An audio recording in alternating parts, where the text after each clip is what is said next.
Saint, éternel, toi qui as fait terre et ciel, je t'adore, oh Dieu, je t'adore, oh Dieu, tout en moi reconnaît que tes œuvres sont parfaites, je t'adore. Bonjour chers frères et sœurs en Christ, c'est vraiment une joie pour moi de partager la parole de Dieu avec vous.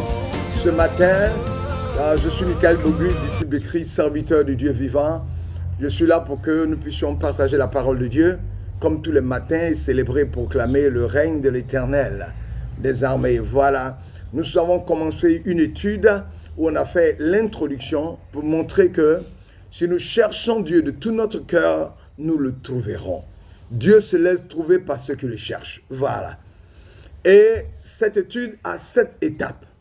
Les 7 étapes à franchir pour trouver Dieu lorsqu'on le cherche de tout son cœur. Voilà. C'est de ça que nous allons parler. Je suis Michael Bogus, disciple de Christ, serviteur du Dieu vivant, esclave de Jésus-Christ de Nazareth, disciple de Christ, qui veut marcher dans la voie du Seigneur, qui veut partager la parole de Dieu à les frères et sœurs dans le nom puissant de Jésus-Christ de Nazareth. Alléluia. Amen. Voilà. Être un chrétien né de nouveau, ce sera la première étape de ce qu'on appelle les 7 étapes à franchir pour trouver Dieu lorsqu'on le cherche de tout notre cœur. On doit être d'abord un chrétien né de nouveau. Il y a 7 étapes. Il y a être un chrétien né de nouveau. C'est à lire et méditer la parole de Dieu nuit et jour. Il y a mettre en pratique la lecture de la parole de Dieu. Être un homme, une femme de prière. Être un homme, une femme de jeûne et de prière. Être un homme, une femme remplie du Saint-Esprit. Être un homme, une femme qui se sanctifie. Voilà. Donc ce sont les 7 étapes. Voilà. Père éternel, toi qui es le créateur du ciel et de la terre, bénis mes frères et sœurs qui vont écouter cette parole. Édifie-moi, édifie-les, que ta grâce et ta paix se manifestent. Remplis la connaissance de toi, notre Dieu, afin que cela soit source de joie pour nous dans le nom de Jésus. Voilà. Nous nous référons à la parole de Dieu dans 1 Samuel chapitre 7, verset 7. Et l'Éternel dit à Samuel, ne prends point garde à son apparence. Il parlait d'Eliab et à la hauteur de sa taille, car je l'ai rejeté. L'Éternel ne considère pas ce que l'homme considère. L'homme regarde à ce qui frappe les yeux, mais l'Éternel regarde au cœur. Si nous sommes sincères, Dieu qui lit dans le cœur va se laisser trouver par nous. Il faut dire que comment est-ce qu'on cherche? Comment est-ce qu'on cherche une chose? Quelle est l'étymologie du mot chercher? La Bible dit, vous me chercherez et vous me trouverez si vous me cherchez de tout votre cœur. Le mot chercher a son étymologie qui vient d'un mot grec qui dit epizeteo ou de l'hébreu chaka, qui signifie se donner la peine de trouver quelqu'un ou quelque chose.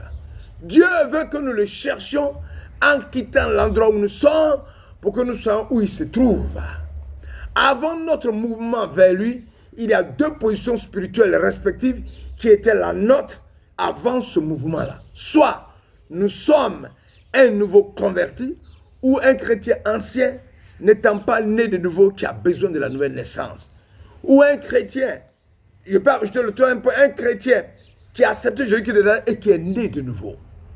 Voici les positions. Si vous êtes né de nouveau, vous avez l'esprit de l'Éternel déjà. Vous êtes en contact, mais je parle des 2 personnes clés qui ont besoin de faire mouvement vers l'Éternel.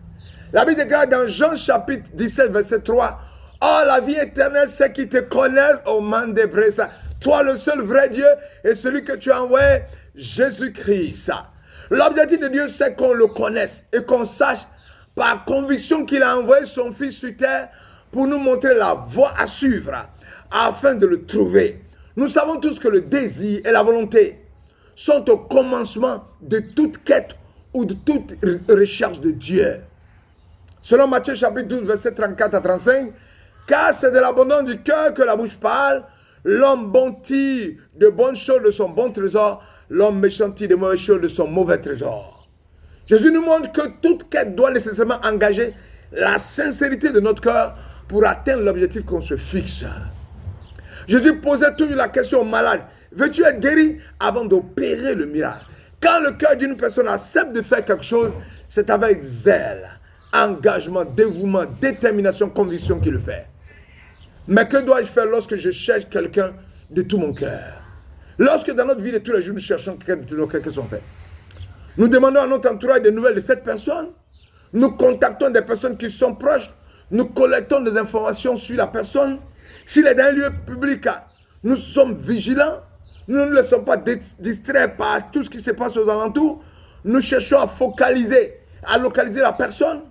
Nous mettons tout en œuvre pour rencontrer cette personne.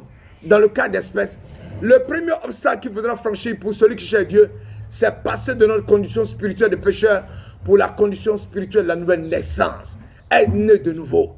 Il faut que tu naisses de nouveau parce qu'être plongé par une mission sortie, si tu as pris un engagement devant Dieu, devant les hommes, devant Satan, les démons, que tu acceptes l'Éternel des armées. Maintenant, tu dois passer à ce cheminement où tu demandes à l'Éternel de te briser, de te façonner et de te donner la nouvelle naissance. C'est pour cela qu'il dit à Nicodème, si tu ne nais de nouveau, tu ne peux pas voir le royaume des cieux. Il faut que ton caractère ancien soit cassé, il soit détruit. Donc, comme je disais, il y a des personnes qui ne sont pas nées de nouveau. Tu peux être plongé par une mission, mais il faut que tu naisses de nouveau. Si tu n'es pas né de nouveau, tu ne peux pas voir le royaume des cieux, comme il disait à Nicodème. Donc, en tant que chrétien aujourd'hui dans notre assemblée, il y a des personnes qui ont accepté Jésus-Christ de Nazareth, qui parlent en langue, mais qui n'ont pas la nouvelle naissance. Il faut que nous ayons la nouvelle naissance pour entrer dans la félicité de Dieu, pour entrer dans les bénédictions de Dieu, pour entrer dans l'intimité de Dieu. C'est la première des choses qu'il faut faire. Si tu veux commencer à faire le cheminement pour entrer en contact avec l'Éternel, amen, il faut que tu naisses de nouveau pour que Dieu puisse te parler, tu puisses entendre son message. Alors, nous allons parler de la nouvelle naissance, mais j'ai égrené le début. Demain, nous allons parler de qu'est-ce que la nouvelle naissance. Que l'Éternel vous bénisse, que sa grâce se manifeste dans vos vies, que l'Éternel soit avec vous et qu'il bénisse cette journée et qu'il vous accompagne, qu'il neutralise l'homme fort de cette semaine, le brise et renverse ses fondements et nous donne la victoire du Fils de Dieu dans le nom de Jésus. Michael Boguy, serviteur du Dieu vivant, là pour parler de Jésus-Christ, un fou de Jésus, esclave de Jésus, né pour parler de Jésus jusqu'à ce qu'il quitte cette terre dans le nom puissant de Jésus. Alléluia, que l'Éternel vous bénisse. Excellente journée à vous. En Jésus-Christ, on a la joie et la paix du cœur. Je te le dis, essaie Jésus et tu verras.